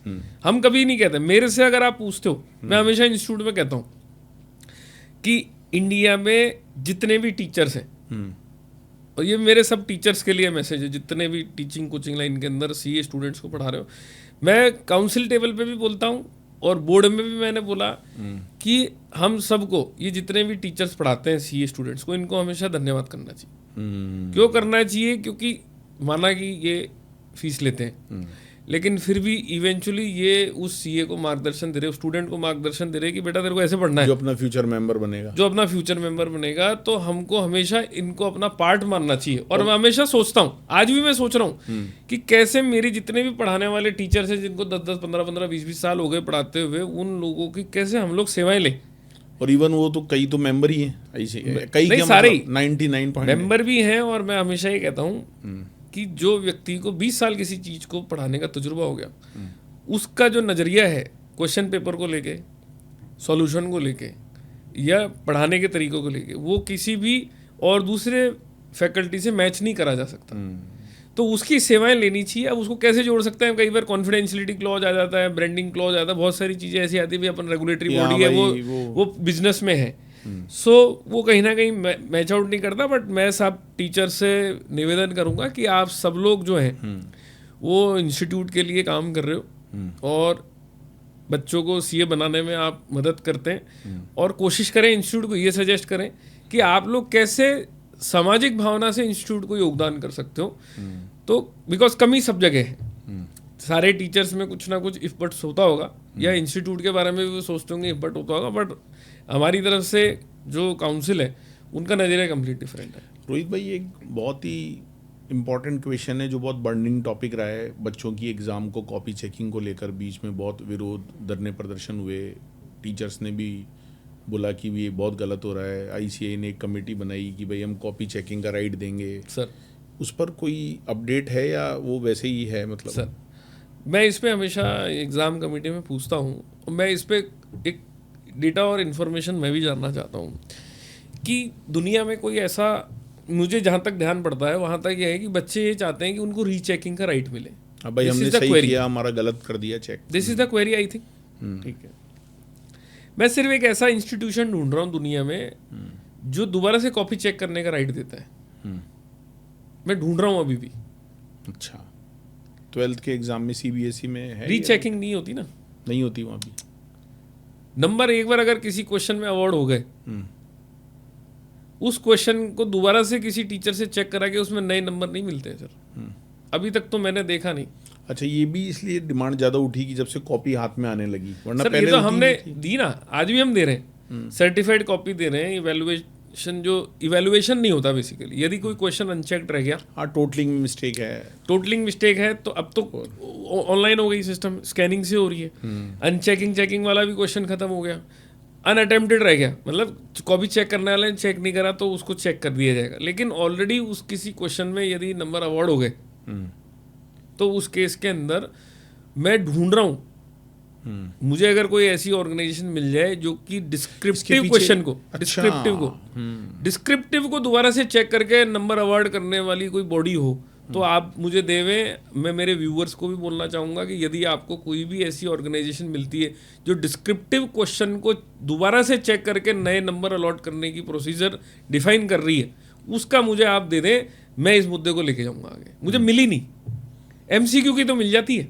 इसके पीछे ये तो रीज़न नहीं है कि जब कोई आंसर को चेक करते हैं तो एक तो आप चेक करेंगे, कि मैं चेक करूंगा, तो दोनों में सर difference रीजन पे आएगा। मैं नहीं जा रहा, रीजन आगे का मैटर है ना, रीजन तो पहले मेरा तो- मैटर ही नहीं है। मैं पहले तो ये तो- चाह रहा हूँ कि मुझे एक ऐसी इंस्टीट्यूशन चाहिए जो डिस्क्रिप्टिव को दोबारा से चेक करने का प्रोसेस देती हो। ये ICAI का मैटर नहीं है वर्ल्ड का कोई भी।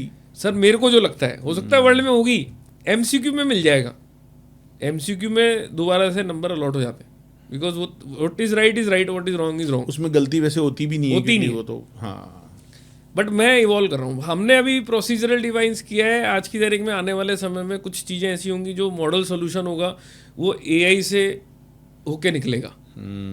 यानी कि जो भी भ्रांतियां होती है कि मनुष्य का और कम हो इंटरफेरेंस जाएंगी है, और कम करने का प्रयास है।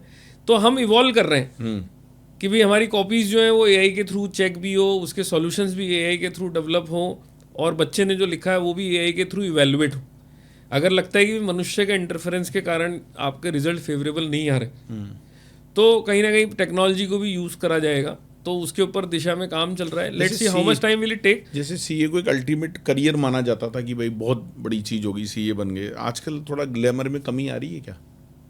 सर ऐसा है नहीं, ऐसा है नहीं, ये परसेप्शन है। बिकॉज क्या होता है सर, बहुत CA बन रहे हैं एक लोग। 150 करोड़ का देश है सर अपना, और हर साल लगभग 2 करोड़ लोग 12th पास करते हैं, 2 करोड़ 2.25 करोड़ के आसपास। I may be wrong but approximately data है। उसमें से 1.5 लाख 1 लाख 1.25 लाख बच्चे CA करने आते हैं। यानी कि 1 करोड़ 99 लाख बच्चे तो आते ही नहीं है CA करने, और दूसरे फील्ड और दूसरे फील्ड में जाते हैं। तो आधा टका 0.5% of the total people who are clearing 12th are coming to ICAI. What about those 99.5% students going in other fields? So it is part of the ecosystem. It is not only in our profession. इस profession के अंदर आपको Tesla का CFO अभी मिला जो CA था, Google के अंदर भी आपको मिला, बल्कि ये एक प्राउड फील अडानी अंबानी के अंदर मिला। सो ओवरऑल जो ऐसा कोई भी प्रोफेशन नहीं है जिसमें कोई व्यक्ति पीक पे भी पहुंचता है और कोई व्यक्ति सामान्य स्टेज पे भी रहता है। कोई भी प्रोफेशन नहीं है, चाहे वो इंजीनियरिंग का ले लो, चाहे वो MBAs का ले लो, चाहे एडवोकेट्स का ले लो, किसी का भी ले लो। हर फील्ड में आपको एक्सपोनेंशियली ग्रोथ करने वाला प्रोफेशनल भी मिलेगा, मिड साइज भी मिलेगा, रीजनेबल भी मिलेगा, लो भी मिलेगा। ये पार्ट है सर। रोहित भाई, मैं एक पूरी ऑनेस्टी से आपसे जवाब चाहूँगा कि CA प्रोफेशन का सबसे बड़ा चैलेंज क्या है? मतलब एजुकेशन सिस्टम है, एक मार्केट कंपटीशन है, या इंटरनल कोई माइंडसेट है? क्या है सबसे बड़ा चैलेंज? मुझे नहीं लगता सर CA प्रोफेशन का कोई चैलेंज है। बिकॉज ये चैलेंज आप किसके एस्पेक्ट से पूछ रहे हो? स्टूडेंट के एस्पेक्ट से पूछ रहे हो, मेंबर के एस्पेक्ट से पूछ रहे हो? ओवरऑल पूछ रहा हूँ मैं, मतलब ओवरऑल होता ही नहीं, स्टेक होल्डर्स के हिसाब से डिफरेंट होगा, मेंबर्स के हिसाब अगर से एज ए डिफरेंट होगा। स्टूडेंट पूछे तो क्या है, और एज ए मेंबर पूछे तो क्या है? एज ए स्टूडेंट्स पूछते हैं तो स्टूडेंट्स का चैलेंज जो है वो मुझे जो लगा, वो अपनी आर्टिकलशिप्स को आजकल सीरियसली नहीं ले रहे। तो मुझे लगता है कि ये उनके लिए एक चैलेंज है। वो यदि अपनी आर्टिकलशिप को सीरियसली लेके करेंगे तो वो ज़्यादा बेटर कर पाएंगे। मतलब ये बैकबोन है अपने प्रोफेशन की। Yes, आप ये कहना हाँ चाहते 100%। हैं। और मेंबर्स के लिए? मेंबर्स के लिए मैं मानूंगा टू इवॉल्व। यदि बदलते हुए समय के साथ साथ आप अपने आप को नहीं वो बदलेंगे। आपने जो बिरती की एग्जांपल दिया था स्टार्टिंग में, भाई वो 50 साल बाद मैं सर बेसिकली आज की तारीख के अंदर अगर मेंबर्स की बात करते हैं तो मेरे यहाँ पे 2 मेंबर, एक जो इंडस्ट्री में एक जो प्रैक्टिस में। इन दोनों के लिए भी चैलेंज डिफरेंट है। इंडस्ट्री में जो है वो मैंने आपको बता दिया कि डे 1 के ऊपर तो आपकी कोई भी इच्छा पूरी नहीं होगी। लेकिन 10 साल के अंदर अंदर आप उस पोजीशन पे आ जाओगे अगर कंसिस्टेंसी फॉलो करोगे तो आप। वो अपना रोल प्ले करते हैं ICAI में इंडस्ट्री वाले, या उनका तो टाइम ही नहीं होता मतलब? सर बेसिकली हमारा एज एन इंस्टीट्यूशन जो मैंने जो देखा सीखा, वो हमारा ऑब्जेक्टिव ये है कि हम समाज में एक चार्टर्ड अकाउंटेंट बना के दे दें। प्रिलिमिनरी जो गवर्नमेंट का जो टास्क था वो ये था कि भाई ICAI को ये अधिकार देते हैं कि तुम चार्टर्ड अकाउंटेंट प्रोड्यूस करना। हाँ, एक तुम्हारा सिस्टम बना लो उसके। तो हमारा टास्क वहीं तक है, उसके अलावा बाकी सारा काम अलाइड है, प्रैक्टिस है। उसके बनने के बाद में तो एक बार के लिए सपोज करो, आज मान लो आपको गाड़ी का लाइसेंस देता है RTO, हाँ, या मिनिस्ट्री ऑफ ट्रांसपोर्ट गाड़ी चलाने। अब वो लाइसेंस देने के बाद के अंदर अब आप मर्सिडीज चलाओ या मारुति चलाओ, इंडिया में चलाओ या US में चलाओ या दुबई में चलाओ, ड्राइवरगिरी करो या आप खुद की गाड़ी चलाओ या ट्रांसपोर्ट कंपनी खोलो, तो उसमें RTO क्या है? तो हमने क्या है आपको सिखा दिया ट्रांसपोर्ट कंपनी, मतलब तो बेसिक चीज़ क्या है, यदि आप ओरिजिनलिटी में जाते हो तो हमारा कंसर्न ये कि हाँ आप परफेक्ट व्यक्ति हो, आपको लाइसेंस मिलना चाहिए, वो मिल गया। आपको वो क्वालिफिकेशन मिलनी चाहिए थी, उसको वेटिंग कर दी, आपको मिल गई। उसके बाद में हम हैंड होल्डिंग दे रहे हैं आपको पूरी की पूरी, क्योंकि आप हमारे मेंबर हो, तो उस जगह पे हम उसको पूरा का पूरा सपोर्ट सिस्टम देते हैं। So this is how this system works. तो इंडस्ट्री वालों के लिए कैंपस प्लेसमेंट ऑर्गेनाइज करना, उनके लिए CFO मीट्स ऑर्गेनाइज करना, उनका इंस्टीट्यूट में इन्वॉल्वमेंट बने, वो सारी चीजें काम करना, सब प्रयासरत है सब चीजें, but they are already occupied in their own system. So members के चैलेंज की बात कर ली, जो इंडस्ट्री में थे उनको 10 साल देंगे तो वो सारी इच्छाएं पूरी करते हैं, इवॉल्व करते करते। प्रैक्टिस में आते तो मैं उन सबको कहूँगा कि आज की तारीख में देश में 1 लाख फर्म है, और किसी भी काम को करने के लिए यदि 1 लाख लोग उस काम को प्राप्त करना चाहते हैं और काम को मिलने वालों की जो संख्या है वो मान लीजिए 100 है, तो 99,900 को तो नहीं मिलना वो काम, तो वो अपने आप को करे तैयार। तो आपको इवॉल्व करना पड़ेगा, बिकॉज यही थ्योरी सर्वाइवल ऑफ फिटेस्ट की है। There are multiple opportunities. Institute काम लाके दे, इंस्टीट्यूट काम लाके दे, ये चीज बहुत सुनता हूँ मैं कि मेंबर बोलते हैं कि इंस्टीट्यूट कुछ नहीं करता हमारे लिए। मेंबर्स को हमेशा सोचना चाहिए और इंस्टीट्यूट को प्रयास भी करना चाहिए। इंस्टीट्यूट की कमेटी भी है, प्रोफेशनल डेवलपमेंट कमेटी, जो कि इस चीज़ के ऊपर काम भी करती है, but we can develop the profession. Development of profession and getting the work is altogether different thing, वो अलग चीज़ है। सर आज की तारीख में मैं ये मानता हूँ कि जो ऑब्जेक्ट है जो कॉन्स्टिट्यूशन ने दिया, या मुझे लगता है कि ऐसी कोई भी बॉडी, जैसे फॉर एग्जांपल मान लीजिए मैं अग्रवाल समाज से हूँ और मेरे यहाँ पे अग्रवाल समाज संस्था, आप खांडल समाज से, आपके यहाँ पे खांडल समाज संस्था है, तो उस समाज संस्था का यदि आप सदस्य बनते हो तो वो ओवरऑल अपलिफ्टमेंट ऑफ समाज के लिए काम कर सकती है, लेकिन वो ये नहीं कह सकती कि साहब मैं यहाँ पे काम लाके दे दूंगा, बिकॉज ये तो कार्य क्षेत्र है ना, कर्म क्षेत्र है। कर्म क्षेत्र में मुझे खुद को अपने आप को लाना पड़ेगा, झोंकना पड़ेगा। हाँ, एज एन इंस्टीट्यूट आपको लगता है फलाने डिपार्टमेंट में चैलेंज आ रहा है, वहाँ पॉलिसी सही नहीं, मैं वहाँ रिप्रेजेंट करूंगा उसको सही कराने के लिए। एज एन इंस्टीट्यूट ने तो आपकी कैपेबिलिटीज को डेवलप करने, कैपेसिटी को डेवलप करना और लगातार कंटिन्यूसली करते रहना, इसीलिए आपके CP आवर्स इंस्टीट्यूट ऑर्गेनाइज करता था कि आप रोज लर्न करो, रोज लर्न करके रोज आप डिलीवर करो और इवॉल्व करो। तो यहाँ पे जो प्रश्न है, मेंबर सोचते हैं कि कुछ ऐसा होगा। मैं आपको बहुत ऑनेस्ट बताऊं, बहुत कैंडिडली आपको बोल रहा हूँ कि ऐसी कोई व्यवस्था नहीं है जिसके माध्यम से अपने आप कुछ आ जाएगा। अपने आप कुछ नहीं, ना अपने आप खाना मिलता है, ना अपने आप खाना बनता है, ना अपने आप पेट भरता है, ना कुआं प्यासे के पास आता है, प्यासे को ही कुएं के पास जाना पड़ता है। अरे वाह। तो अभी तक मुझे ऐसा कोई व्यक्ति नहीं मिला जो व्यक्ति कहता है कि मैं फील्ड में हूँ और मार्केट में घूम रहा हूँ, अलग अलग जगह मेहनत करके काम कर रहा हूँ और वो कह रहा है कि मुझे काम नहीं मिला। ऐसा पॉसिबल नहीं, हो ही नहीं सकता। प्रॉब्लम वहाँ आती है जहाँ पे हम सोचते हैं कि मैं ऑफिस में बैठा हूँ और अपने आप because I am a chartered accountant मुझे मिलेगा, तो यदि आपके नसीब है तो मिल जाएगा। लेकिन अगर आपको रियली अगर प्रोफेशन के अंदर ग्रोथ करना है तो you have to come out of your comfort zone. Efforts डालने पड़ेंगे सर, एफर्ट्स डालने पड़ेंगे सर, कंटिन्यूअस प्रोसेस है इसमें सर, इसमें कोई शॉर्टकट नहीं है सर किसी भी तरीके। ऐसा नहीं होगा CA बनते हुए नोटों की बारिश होगी, नहीं होगा सर। आजकल तो डिजिटल हो गई करेंसी, सब आपके अकाउंट में ही जाना है। बट हाँ, जो इवॉल्व होगा बदलते हुए समय के साथ अपने आप को बदलेगा, जो भी रेलेवेंट कोर्सेज हैं उसको करेगा, उसके बाद में जो भी रेलेवेंट फील्ड्स हैं उस पर काम करेगा, देन ही विल इवॉल्व। और टीम बिल्डिंग अगेन इम्पोर्टेंट, उसमें मिलके काम करेगा तो वो इम्पोर्टेंट है। Yes sir. तो रोहित भाई, हम इसको सम अप करते हैं सर और एक छोटा सा रैपिड फायर करते हैं आपके साथ, है ना। One word for CA profession. Life. Life. मेरा तो जीवन इसी में निकल गया, तो मैं अपने आप को ये बोलूँगा कि it is one word for ICAI leadership. trust.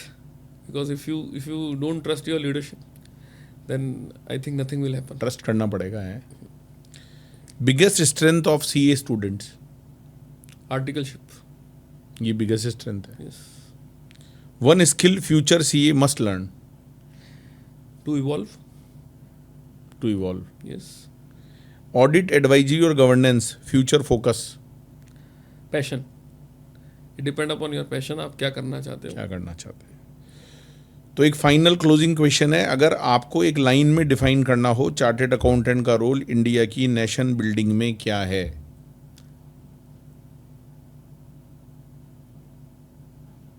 I am the I in ICAI.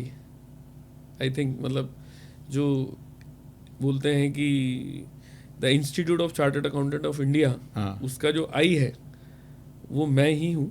अच्छा. I means me, I means India, I means ICAI. शुरुआत भी आई से, अंत भी आई से. अरे वाह. और तो मैं अपने आप को इस तरीके से डिवाइस करता हूँ कि I am the I in the ICAI. शुरुआत भी मुझसे और अंत भी मुझसे. अरे वाह, थैंक यू सो मच. तो दोस्तों, आपको आज का पॉडकास्ट बहुत पसंद आया होगा. हमने जितने भी टॉपिक्स थे, whether related to members, whether related to students, आपकी जो भी चाहत थी कि सर आप ये पूछिएगा, आपने मेरे को कुछ क्वेश्चंस भी भेजे थे, मैंने उनको भी कवर किया. एग्ज़ाम से रिलेटेड, जॉब से रिलेटेड, है ना. तो सारी चीज़ें हमने यहाँ पर कवर की. तो रोहित भाई का दिल से थैंक यू सो मच, क्योंकि ये बहुत ज़्यादा बिज़ी रहने वाले इंसान हैं, क्योंकि बहुत बड़ी जिम्मेदारियाँ इनके कंधे पर रहती हैं. और as a board of study chairman भी मैंने अप्रोच किया था, लेकिन उस समय बिल्कुल समय नहीं निकाल पा रहे थे. लेकिन अभी थोड़ा सा इनको कुछ रिलैक्स फील हुआ, इन्होंने खुद ही मुझे मैसेज किया और एक बार बोलने पर जो टाइम दिया शार्प उसी टाइम पर ही आए. So very thank you so much Rohit भाई कि आप हमारे साथ पॉडकास्ट में शामिल हुए और आपने इतने सारे प्रश्नों का जवाब दिया, जो कि डायरेक्टली दिल से दिए हुए जवाब थे, अनफिल्टर्ड जवाब आपने व्यूअर्स को बताए. Thank you so much. Thank you so much.